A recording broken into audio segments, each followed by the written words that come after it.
zirenga 100. Ariko ahangaha nshobora kukubwira amazina ya nkeya nshatse nanakubwira ebyiri gusa, ariko igikomeye cyane si ukumenya urwo rutonde rwose, ahubwo ni ukumenya impamvu ibyihishemo ni iyihe. Hari nk'iyo bita Horus, ni imana y'ikirere, imana ikontorora ikirere.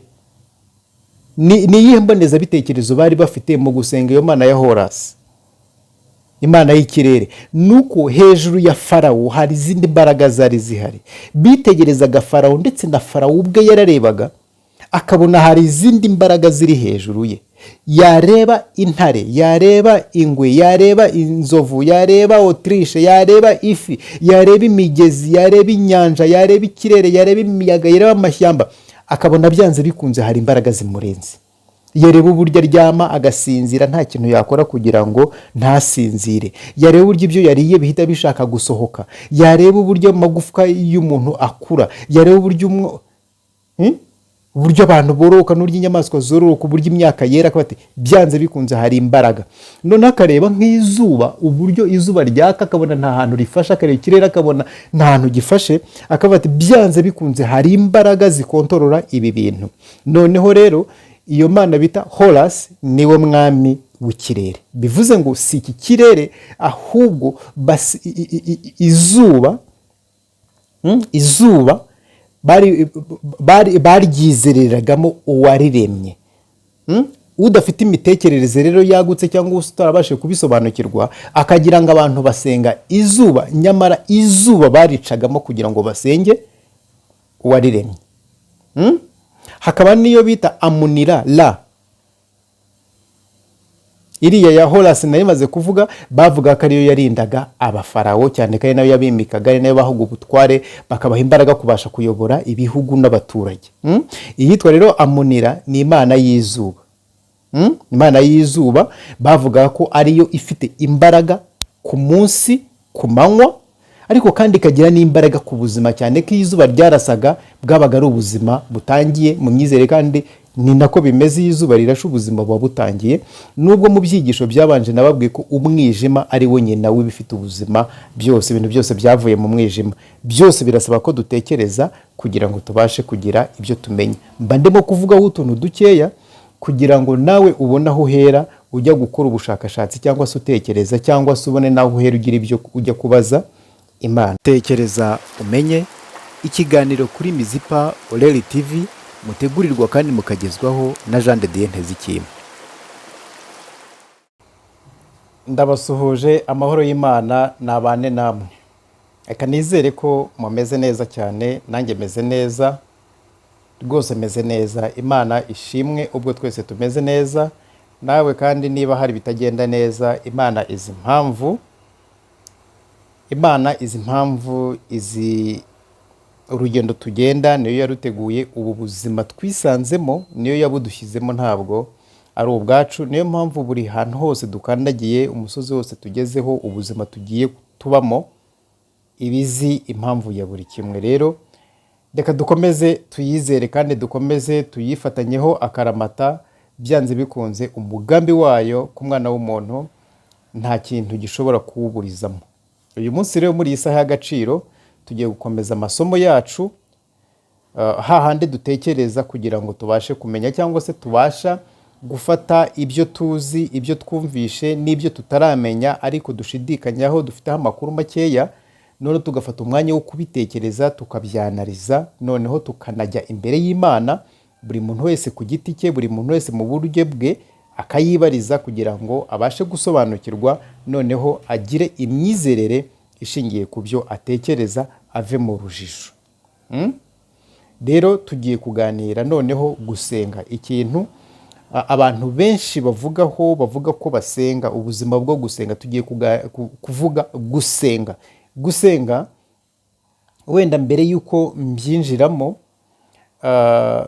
hari igihe abantu bamwe babivuga ukumva bifitanye isano n'ahantu hafatika, ariko nagira mvuge ngo gusenga ntabwo ari ahantu. Hari ubwo uhura n'umuntu, ugiye hese, ngiye gusenga.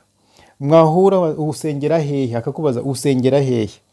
Oya, ubwo icyo gihe haba hafashwe nk'aho gusenga habaye ahantu. ahubwo gusenga ni ukuntu, gusenga ni uburyo, ni communication. Gusenga, iyo mvuze gusenga cyangwa se n'abandi bantu babisobanukiwe, gusenga ni communication. Iyo usenga Imana uba urimo kuvugana n'Imana. Wenda ndaje nongere mbyinjiremo mu kanya, ariko ubu noneho tugiye kuvuga ngo tugiye kuganira gusenga cyangwa se kuganira n'Imana, ikiganiro hagati y'umuntu n'Imana. Iyo mbabwiye ngo jya imbere y'Imana, jya ahantu ubona hatuje wiherere, uba ugiye kuganira n'Imana. Kiriya kiganiro ugenda ukagirana n'Imana nicyo cyitwa isengesho. Wibuke ko mu kiganiro iyo uganira n'umuntu uramubwira, aguteza amatwi, niba ari ikibazo wari umubajije akagusubiza, waba utanyuzwe ukongera uti ariko nabyumvaga gutya, akongera akakubwira, noneho bikaza kurangira mu gihe mwateganyije cyo kuba muri kumwe muvuze ngo twaganiriye ibi, twageze kuri iki, icyemezo twafashe ni iki. Rero niyo wagiye imbere y'Imana mu buryo bwo gusenga, mu kuganira, mukaganira, icya mbere urimenya ubwawe, ukamenya ko niba hari n'amafuti wakoze, ibyo Imana ikubonaho ko ari bibi, yanabikubabariye kandi ikaguha inshingano, kuko wamaze kubona ko mu nshingano zawe hari ibyo utakoze neza, ikakuvugurura, ikagukosora, noneho ibintu ukongera ukabikora neza. Rero aho ngaho ndaza kukubaza ngo usenga ute? Ese uragenda ukavuga gusa warangiza ukigendera ukizera ko yabyumvise? Ese uragenda ukayibwira ikagusubiza, ukayibaza ikagusubiza, gutyo muraganira? Ntabwo nzi uko ubigenza. Rero mbere yo kugira ngo ninjire noneho muri iki kiganiro, reka mbanze nsome amagambo makeya Yesu yabwiye abayoboke be bo mu gihe cye, byanditse muri Matayo igice cya 6, ahari umutwe wo kuvuga ngo Yesu aduhana kutagirira ubuntu kwishimisha. Yesu aduhana kutagirira ubuntu kwishimisha. Hepfo gato ku murongo wa 5 yaravuze ibyo gusenga, aravuga ngo nimusenga ntimukamere nk'indyarya, kuko bakunda gusenga bahagaze mu masinagogi no mu nzira ngo abantu babarebe. Ndababwira ukuri yuko bamaze kugororerwa ingororano zabo. Nimusenga ntimukamere nk'indyarya, kuko bakunda gusenga bahagaze mu nzira no mu masinagogi kugira ngo abantu babarebe. Ngo rero ngo ndababwiza ukuri yuko bo bamaze kubona ingororano zabo. Umurongo wa 6, ngo wehoho nusenga ujye winjira mu nzu, ubanze ukinge urugi, uhere ko usenge so mwihereranye, kuko so ureba ibyiherereye azakugororera. Aho ngaho niho ngiye gushingira isomo ryacu ry'uyu munsi. Wehoho nusenga ntukamere nk'indyarya zikunda gusenga zihagaze mu masinagogi no mu nzira ngo abantu bazirebe, kuko ingororano yabo irangirira hariya. Ngo ariko wehoho, wowe nusenga, genda ukinge urugi, genda ujye mu rwiherero ukinge urugi, usenge so mwihereranye, we umenye ibyo ahiherereye azakumva kandi azakugororera. Aho ngaho niho nkuri igitekerezo cyo kukubwira ngo ibyo byose ukeneye kumenya, genda ubyibariza Imana mu buryo bwawe, mu buryo uyemera. Sinkubwiye ngo ni iyihe, mu buryo uyemera, mu buryo uyikuramo. Fata umwanya ugende wihererane nayo, iyo imenye ibyo ahiherereye izakumva kandi izagusubiza. Ngira ngo birumvikanye. Noneho rero tugiye gutangira tureba imisengere yo muri Egiputa. Wibuke ko twabihereye ku Bayisirayeli, cyane ko iyi Bibiliya dusoma iriba amakuru menshi y'Abayisirayeli, cyane ko tuvuga ngo Imana ya Isirayeli, Imana ya Isaka, Imana ya Yakobo, ni Imana yo hakurya y'amazi. Nta Mana y'iwacu ihari, nta Mana y'abasogokuruza bacu ihari, nta Mana y'iwacu ihari, ahubwo dusenga Imana y'ishyanga, Imana y'ahandi, kandi nabwo dusoma mu bitabo. Dukeneye rero kugira Imana yacu, Imana yanjye, Imana yanyiyeretse, Imana ituye muri nge, Imana dufite ukuntu twahuye no kuyisobanura bitansaba gusoma ibitabo kugira ngo nyigusobanurire, nk'uko bitangora gusobanura data niba muzi, bitangora gusobanura mama niba muzi, bitangora gusobanura umuryango nisanze nkomokamo, niyo naba ndi adopted, ntago byangora gusobanura umuryango undera wanyakiriye. Ngira ngo birumvikana. Rero amateka tubwira ko amateka ya Bibiliya ndetse n'amateka y'igihugu cyangwa se y'isi muri rusange yagaragaje ko Egiputa yizereraga mu mana nyinshi. Amateka ya Bibiliya cyane ko bavuga mu bigirwamana, mu nzu y'uburetwa, mu nzu y'ibigirwamana, bikurikije n'abanditse amateka. Ariko nababwiye yuko ntabwo turasoma ibitabo byanditswe n'Abanyegiputa ubwabo muri icyo gihe. Ubu turasoma ibitabo by'abantu bandikiye hakurya y'amazi. Nta banditsi bo muri Afurika banditse ku mateka turimo gusoma, kandi amakuru arahari. Nagira ngo ngusabe wowe ujya muri Egiputa cyangwa se wagize amahirwe yo gusoma ibitabo byaho, uzampe nanjye nsome kuko nkeneye kubimenya. Mfite bikeya ibyo nkura kuri interineti, ibyo mba nashakisha, ariko ntabwo ndabona hard copy, ntabwo ndabona igitabo nk'iki ngiki, ntabwo ndakibona, ndagikeneye. Wowe ujya muri Egiputa rero uzamfashe, nubasha kugera mu ntuze mu marayiburari yaho, mu mazu ndangamuco yaho, ndagusabye nubona igitabo uzakinzanire, kuko hari ibintu byinshi nkeneye kumenya kugira ngo mbashe kwigisha abandi. Rero ibi ngibi dusoma ni iby'abantu bo hakurya y'amazi, ntabwo ari hakuno, ntabwo ari iwacu, ntabwo ari kwa bene Gakara. Bivuze ngo amakuru yabo barayatagatifuje kugira ngo bigaragare ko muri Egiputa ariho hari ikibazo. Ni na habi cyane ko bavuga ko muri Afurika nta buzima buhari, ariko kandi wajya no kureba ugasanga ni naho ngo hari ubuzima. Tubibona mu ntambara bateza aha ngaha, twarabisobanukiwe mu gihe cy'ubukorone uko byagenze n'icyari kibazanye. Ndetse n'abagenda bazenguruka ku isi baduha amakuru agiye atandukanye, nawe urayafite. Sinzi n'ahantu nkurikiye uri, ufite amakuru watanga, uzandike muri community hasi, uduhe ibitekerezo kugira ngo twubakane. Niba waragize amahirwe yo kugera muri Egiputa rero uzampe icyo gitabo nyamuneka, cyangwa se uzajye muri community nawe utanga icyigisho birimo. Twese birashoboka ko community ahangaha kuri YouTube yacu, birashoboka yuko buri muntu wese yakigisha, birakunda, sibyo? Mwemerewe gupostinga, mwemerewe kwandika, buri bintu byose rwose murabyemerewe, ariko ndagira ngo dutekereze, tugire ibindi bintu tumenye, sibyo? Rero amateka ya Bibiliya n'amateka banditse kuri Egiputa bavuga ko Egiputa bizereraga mu mana nyinshi, yari ifite mana nyinshi. Nari nabivuzeho kare, nari nigeze kubivugaho mvuga uburyo kuva muri Egiputa, urugendo rw'Abayisiraheli bava muri Egiputa byateje igihombo gikomeye n'inyungu. Ariko inyungu nayirebye ndayibura, usibye guhaguruka bakahava gusa, usibye guhaguruka gusa. Ariko barahombye, bapfushije abantu, bapfushije ibintu, barahombye. Nari nabivuzeho, ariko ndagira ngo noneho turebe imisengere yazo. Muri izo mana bavuga rero basengaga, bari bafite koko imana nyinshi. Urebye kuri list usanga imana zirenga 100. Ariko ahangaha nshobora kukubwira amazina ya nkeya, nshatse nanakubwira 2 gusa. Ariko igikomeye cyane si ukumenya urwo rutonde rwose, ahubwo ni ukumenya impamvu ibyihishemo ni iyihe. Hari nk'iyo bita Horus, ni imana y'ikirere, imana ikontorora ikirere. Ni iyihe mbonezabitekerezo bari bafite mu gusenga iyo mana ya Horus, imana y'ikirere? Nuko hejuru ya Farawo hari izindi mbaraga zari zihari. Bitegerezaga Farawo, ndetse na Farawo ubwe yararebaga akabona hari izindi mbaraga ziri hejuru ye. Yareba intare, yareba ingwe, yareba inzovu, yareba Autriche, yareba ifi, yareba imigezi, yareba inyanja, yareba ikirere, yareba imiyaga, yareba amashyamba, akabona byanze bikunze hari imbaraga zimurenze.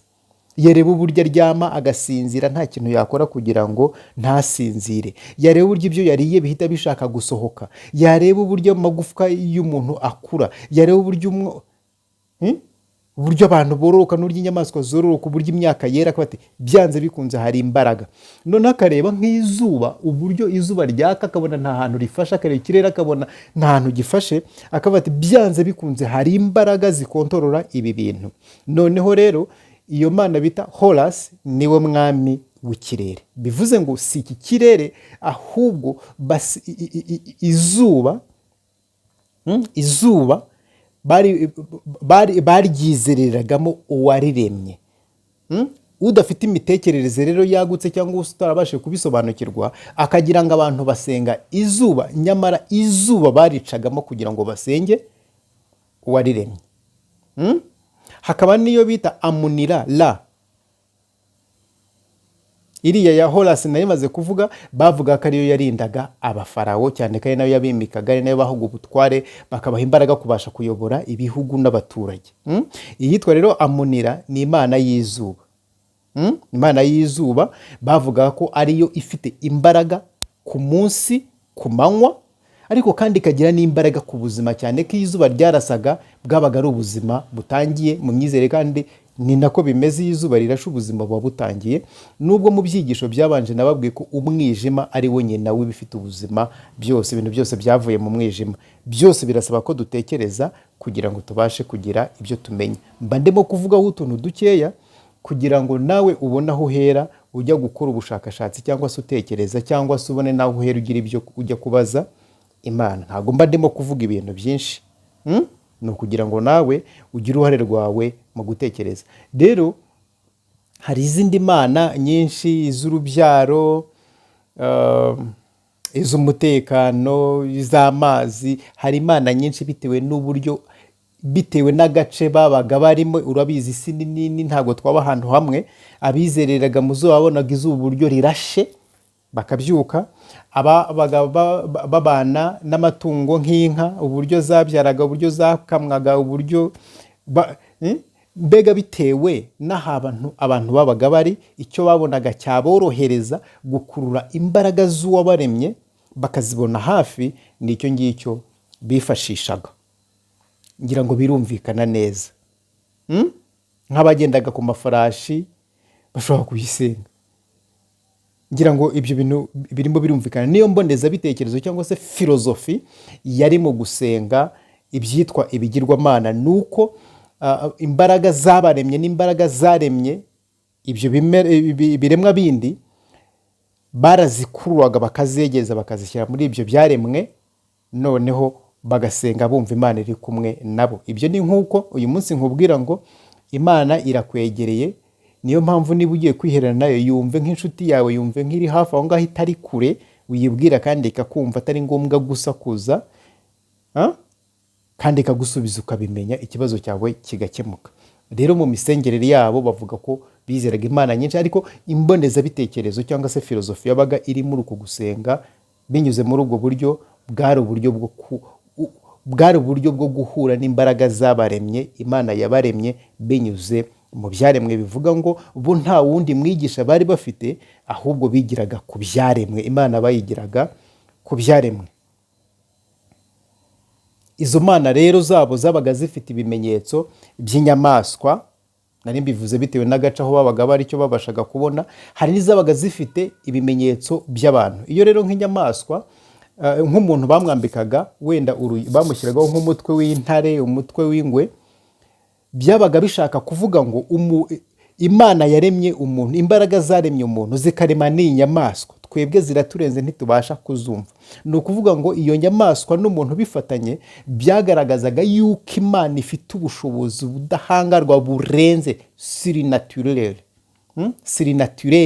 irenze ibyo twebwe tubasha kubona. Niyo mbonezabitekerezo yabaga ibyihishemo. Ariko kubera yuko amateka yabo tutarayasoma, ariko buriya tugize amahirwe yo gusoma ibitabo byanditswe n'Abanyegiputa ku gihugu cyabo, twabona ukuri kuzuye. Ariyo mpamvu ngira ngo mbabwire ngo nimukangukire gusoma iki gitabo cy'Abayisirayeli, cyanditswe ku muryango w'Abayisirayeli, ariko musome n'ibyo mu muco w'iwacu, mu gihugu cy'iwacu, tubashe kumenya ukuri ni ukuhe. Imana y'Abanyegiputa ni Imana y'Abayisirayeli, cyane ko Imana y'Abayisirayeli twabonye ko iyo kuyizera bisaba kuyitambira ibitambo, nk'uko mu Kuva 8 havuga, bisaba kuyitambira ibitambo. Ifite abatambyi bayitambira kugira ngo bakumenyere ko ibyo bitambo byemewe cyangwa se bitemewe. Ariko Imana yo muri Egiputa yo ntabwo bisaba kuyitambira ibitambo, ahubwo bisaba kuyizera binyuze mu byo wagombaga gutamba, kandi ari bizima, cyane ko ari inyamaswa zifite ubuzima nk'ubw'umuntu. Rero kuri bo ibyitwa ibigirwamana cyangwa se gusenga ibigirwamana ni uburyo basabanaga nayo binyuze mu byo yaremye, ariko babireba. Izo mbaraga bakazikurura, bakaba basabana nazo bazireba binyuze mu byo yaremye, kandi mu buryo bwashoboraga kuba buboroheye, mu gihe Imana ya Isirayeli yo bisaba kuyitambira ibitambo. Uyu munsi rero Yesu aravuga ngo, nk'uko namaze gusoma muri rya somo, Yesu aravuga ngo wowe nusenga ntuzamere nk'indyarya. Kandi yabibwiraga Abayisirayeli. Bakunda gusenga bahagaze mu masinagogi, bakunda gusenga bahagaze mu nzira kugira ngo abantu babarebe. Ariko weho nusenga ntugase nabo, ahubwo ujye ujya mu nzu ukinge usenge so mwihereranye, we umenye iby'ahantu hiherereye azakumva kandi azakugororera. Uyu munsi rero nagira ngo nkubwire ngo nk'uko Abanyegiputa bizeraga Imana ariko bakayizera mu byo baremye, mu byo yaremye, bikitwa ko basengaga ibigirwamana. Nagira ngo nkubwire ngo nawe uyu munsi hari uburyo usenga ibigirwamana, kuko uko wizera umushumba wawe cyangwa se pasiteri cyangwa se n'abandi bantu bakurambikaho ibiganza. Hari abavuga ngo barimitswe, bamenweho amavuta. Ntabwo mbihakana, nta nubwo mbirwanije, ariko ntabwo ari Imana yakurambitseho ikiganza. Imana ifite ukuntu yakwimitse mbere y'uko uvuka. Iyo yaragutoranije itoranya n'ahantu uzavukira n'icyo uzakora n'abantu muzakorana uko bizagenda kose. Ariko uriya muntu yakurambitseho ibiganza, akumenaho amavuta utazi ngo ni bwoko ki, akwaturaho amagambo utazi, niwe ukwimitse ariko ntabwo ari Imana ikwimitse. Niyo mpamvu hari igihe kigera bikarangira mushwanye mu buryo bumwe cyangwa ubundi, ibyo ngibyo turabizi. Uriya rero ufitemo icyizere, umushumba wanjye yaranyimitse, nawe ni ikigirwamana. Imbaraga z'Imana urazikurura ukazicisha muri we, ukumva ngo ni umukozi w'Imana. Ntabwo mbihakana kandi kuko aba arimo kuyikorera mu buryo bwe, kuko buri muntu wese agira misiyo ye. Ukazikuruhota, Imana yambwiye ibinyujije muri kanaka, nawe ni ikigirwamana. Abanyegiputa basengaga inka kubera yuko inka ari umubyeyi, bakaba bati ubushobozi umubyeyi afite, Imana yashyize ubushobozi mu nka ihinduka umubyeyi. Kubera icyo ubwo bushobozi buri umubyeyi tutabukurura tukabwiyegereza twe ubwacu tukajya dusabana nabwo turimo kubureba. Ubona rero inka bayiha agaciro bakagira ngo ni ukuyisenga kandi ari ugusenga imbaraga zayiremye. Ibyo rero nawe iyo ushobora guha agaciro cyane ibyo umushumba wawe yaguhaye ukamwizera kuruta iby'Imana ikubwira. Urugero, ikakubwira ngo jya ahangaha, uti sinagenda ntafite icyangombwa cy'umushumba, ukabanza kujya gusinyisha. Mu gihe urimo kujya gusinyisha, niba ari ahantu wagombaga gutanga ubufasha bwihuse, ugasanga wenda nk'ibyago biravutse kubera ko watinze kuhagera, Imana ikakubonaho icyaha. Kandi nujya kwihana imbere y'abantu ntabwo bazabona ko ari icyaha, nta n'uzamenya yuko hari misiyo wowe ubwawe wishe, uzabyumva muri wowe. Ariko nujya imbere y'Imana izakwereka ko yagutumye ugakererwa. Hari ibintu usabwa kubika, amabanga, cyane cyane nk'abantu bakunda gukora ibintu bya kansaringi, abantu bakunda kuganira ibiganiro byo guhumuriza, gukomeza imitima, bagomba guhinduka imva zihambwamo ako gahinda k'abo bantu, bakababikira amabanga, warangiza ukajya kubivuga. Iyo ubivuze Imana ishobora kukubona. Ndabitekereza gutyo, ariko nawe ni uburyo bwo kugira ngo ujye gutekereza urebe ubuzima bwawe n'uburyo ubana n'Imana. Rero ahangaha nakubaza ngo noneho usenga ute? Ntukamere nk'indyarya. Jya mu nzu yawe wikingirane, usenge so mwihereranye. Wowe usenga ute? Dore rero nshobora kuguha noneho isengesho rikozwe neza, uburyo bwiza bwo gusenga. Mwibuke ko turi kuganira cyangwa se turimo kwiga gusenga cyangwa se kuganira n'Imana. Nari natangiye mvuga uburyo bwo gusenga muri Egiputa kubera yuko ibyerekeranye n'imisengere dufite uyu munsi, isi hafi ya yose tubikura mu mateka y'Abayisirayeli. Kandi twabonye uburyo bajya guhaguruka bateje akaga muri Egiputa, cyane ko n'ibyo kurya byabo uyu munsi byabaye iby'isi yose, kandi babihawe mu mwaka w'1446 444 mbere y'uko Yesu avukira mu isi. Urumva ni kera cyane. Ubu dufite imyaka 2025 kongera 1400, numva ko bifata nko mu 3500. Nta kindi kintu gishyashya turabona. Nibo bantu tubona batangiye kurya inyama banze kurya ibibatunga. Bari muri Egiputa baragumuka, baragenda bigumura ku mubyeyi wabo Farawo, bajya kugwa mu butayu kugeza ubwo imfubyi zabo zagiye zikajya kurimbura irindi shyanga kugira ngo babone aho batura. Uyu munsi rero twiga ibya Isirayeli, wumve ko abayisirayeli ari uko nguko bameze. Ubuzima bwabo bushingiye ku binyoma, bavuye muri Egiputa ku binyoma. Inzira yabo n'Imana yabahagurukije bageze mu nzira irabapfana, bagenda bahetse mu isanduka. Nicyo cyatumye bagerayo nta muyobozi, nta n'ihumure bafite.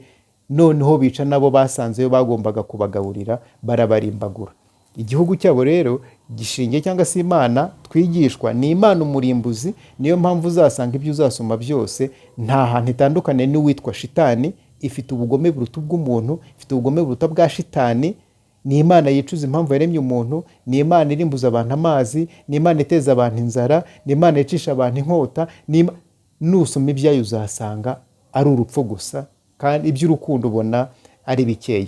Rero isengesho rikozwe neza ni uko ukurikiza ibyo urimo kwiga. Urugero, niba turimo kwiga aya mateka ya Egiputa, uburyo bwo gusenga nk'uko nguko turimo kubyiga, hakaba hari ikintu gishyashya wumvishe kije mu bwonko bwawe, cyangwa se niba wasomaga nka Bibiliya ahantu runaka, ibyo wasomaga wenda urugero nk'ibyo gusenga, ubiheraho uri muri uwo mujyo, inspiration ufite cyangwa se ibyo wungutse ukaba ari byo usengeramo.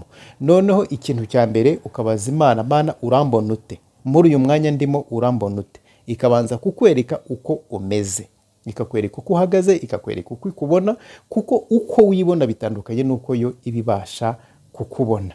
Noneho nyuma y'uko ikweretse uko ikubonye, ukayisaba imbabazi, mukiyunga. Noneho nyuma y'uko mwiyunze, ugize mugiranye ubusabane, noneho ukabona kuyiha ibyifuzo wari ufite. Niba wari ufite n'ikibazo, ukabona kukiyibwira, ikaguha inzira wanyuramo kugira ngo icyo kibazo kibashe gukemuka. Rero navuga ngo ufashe icyemezo cyo kujya gusenga, Imana yumve gusenga kwawe. Iyo Mana rero itambirwa ibitambo, niyo twiga muri Bibiliya. Imana itambirwa ibitambo, Imana itareberwa mu byo yaremye, niyo twiga muri Bibiliya. Dukeneye rero kwiga Imana iri muri twe, yigaragariza mu byo yaremye. Dukeneye kwiga Imana idatambirwa ibitambo, Imana iba muri twebwe, Imana itwigaragariza inyuze mu byo yaremye kugira ngo dusabane nayo, tuyizi tutayishidikanyaho. Akaba ariyo mpamvu mbabwira ngo mutekereze, dutekereze, ibyo twatekereje biduhe kumenya, maze tubeho ubuzima butari mu rujijo, kandi tugire imyizerere ishingiye ku byo twatekereje.